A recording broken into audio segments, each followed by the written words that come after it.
Bismillahirrahmanirrahim. Wa faraidul ghusli salasatu asya'a. Dan fardu mandi salasatu asya'a, itu 3 perkara.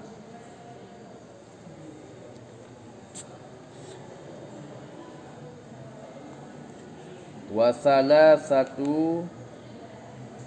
faraidul ghusli salasatu asya'a.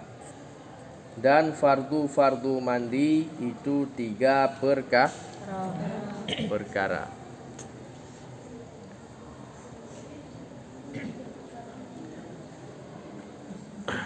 An-niyatu, niat. An-niyatu nih, niat. Itu adalah yang pertama. Wa izalatun najasati, dan menghilangkan najis.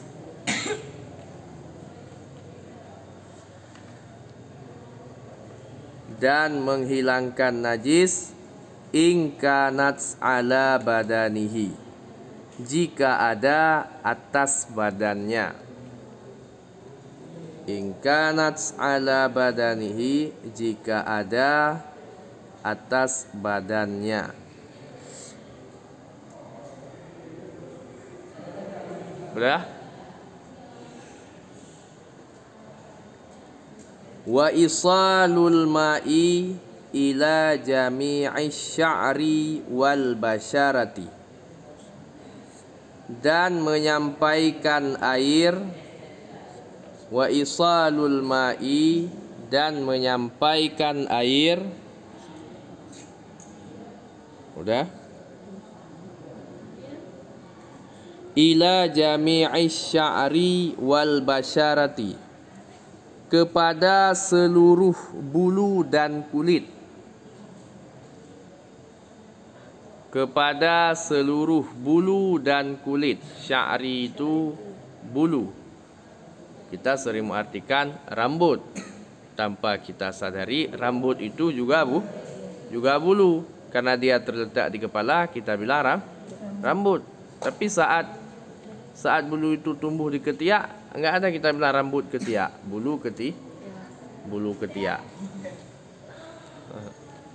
Ya, sya'ri di sini adalah maksudnya bulu. Jadi bukan hanya rambut, artinya seluruh bulu yang ada pada badan kita itu harus kena air. Dah, paham? Nah, jadi fardu mandi 3 perkara. Apa itu fardu?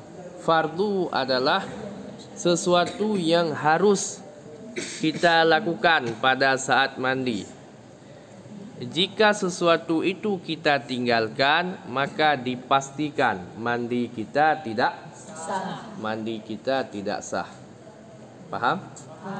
Nah, ini bukan mandi sore, bukan mandi pagi, mandi wajib. Sebab-sebabnya udah di atas. Ya kan? Nah, jadi saat mandi 3 hal ini wajib ada. Kalau tidak ada maka tidak sah. Apa yang 3 itu? Yang pertama, niat. Niatnya sebenarnya simple. Sama juga dengan niat wudu, beda sikit. Nawaitu ghusla, sahaja aku mandi. Liraf'il hadasil akbari, untuk menghilangkan hadas besar. Fardan alayya, fardu atasku. Lillahi ta'ala. Jadi artinya sahaja aku sahaja aku mandi untuk menghilangkan hadas besar, fardu atasku karena Allah Ta'ala.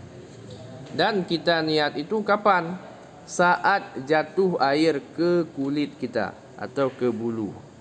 Dah. Niat itu bukan sebelum mandi. Jangan salah paham. Dulu udah Ustaz bilang, niat itu adalah, kalau kita tarik pengertian niat, qasdu syai'in muqtarinan bi fi'lih. Qasad sesuatu menyertai dengan perbuatan. Berarti niat itu adalah terbesit sesuatu dalam hati yang menyertai dengan perbuatan. Maka ketika jatuh air ke kepala kita misalnya atau ke tangan kita pertama, di situ datangkan niat. Kalau kita hanya mendatangkan niat saat sebelum mandi, itu tidak dianggap niat, tapi itu namanya azam atau cita-cita. Beda niat dengan cita-cita.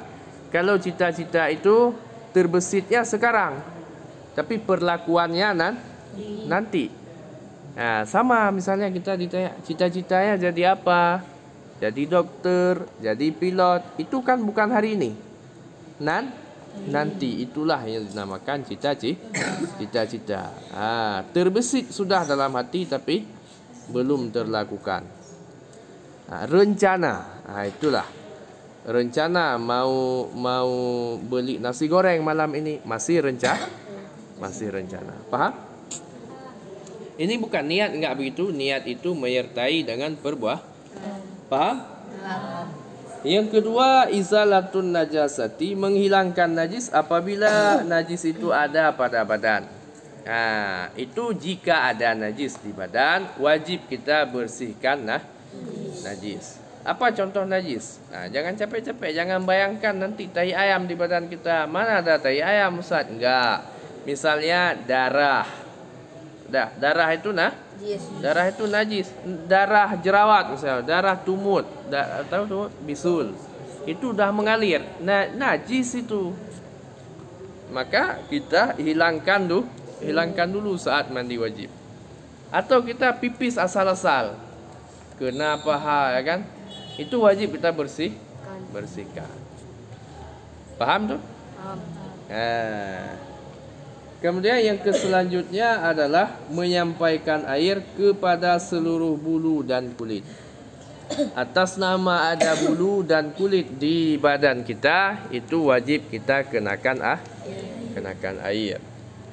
Misalnya apa itu? Maka kita waktu mandi itu pastikan dulu jangan ada stipu di tangan kita. Gua Afdal. Paham gua Afdal? Jangan ada stipu, perhatikan, lihat di tangan. Karena kita kan baru keluar sekolah kan. Bukan hanya mandi, wudu itu juga. Kalau ada stipu nggak sah. Jadi yang misalnya goresan pulpen itu nggak apa-apa. Karena goresan pulpen saat kita pegang dia nggak terasa kan, nggak kasar. Tapi stipu sama dengan cat. Kalau kita tutup mata, kita raba, terasa. Maka kalau yang terasa itu dia menghalangi air wudu atau air mandi. Paham?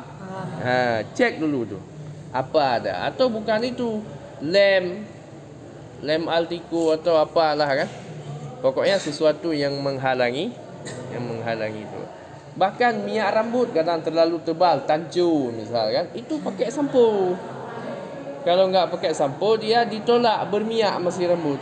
Ditolak air. Paham? Ada kan? Pernah pakai minyak rambut keras? Pomade bahasa kita sekarang. Dulu tancu namanya. Minyak rambut hijau murah lagi. Kalau pomade dah mahal kan? Itu saat kita wudu atau saat kita mandi, basahi rambut, nggak basah dia. Ditolak sama minyak. Kalau mandi junub, nggak boleh tu, harus kita sampo dia biar hilang zat minyaknya. Paham? Paham? Jadi begitulah penjelasan. Oke, ini kita tutup kamera ya. Oke, lambai ke kamera dulu semua.